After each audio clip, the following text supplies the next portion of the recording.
আরে ও প্রতিদিন কলেজে আসে একা একা, আর ও আমাদের সাথে পাঙ্গা নেয়। ওরা আজকে মারবই। তো চাস্তো ভাইরে ফোন দিয়ে আসতে বল। দাঁড়া, আমার চাস্তো ভাই আসতেছে, আসুক তারপরে।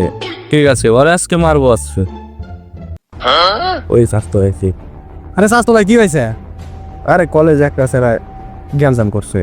ওই কেডা রে? চল দেখি। ওই পাশে বসে আছে। চল তো।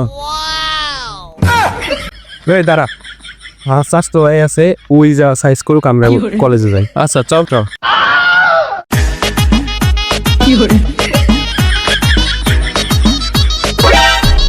হিরে তোর বাড়ি কোনে? আমার বাড়ি বাংলাদেশে, তোমার বাড়ি কোনে? আমার বাড়িও বাংলাদেশে। তুই বলে আমার ছোট ভাইয়ের সাথে গ্যাঞ্জাম করছো? ওই আমি তো কারোর সাথে জ্ঞানজাম করি নাই। দেখো ভাই, তোমরাও কলেজে আইসো, আমিও কলেজে আইসি। আমি কোনো জ্ঞানজাম চাই না, আর আমি তোমার লগে আমি তোমারে ভালোভাবে চিনিও না। তুমি এখন হঠাৎ করে আমারে বলতেছো যে তুই তোর লগে কথা আছে, তুই আমার লগে আমার চাচাতো ভাইয়ের লগে জ্ঞানজাম করছো। ভাই আমি এই বিষয়ে কিছু জানি না। দেখো তোমরা তোমার মতো থাকো, আমি আমার মতো থাকি। তোমার আমি কোনোদিন দেখিও নাই। তোমার বাড়িও বাংলাদেশে, আমার বাড়িও বাংলাদেশে। তো তোমার এই বিষয়ে আমার প্রেফার করার টাইম নাই।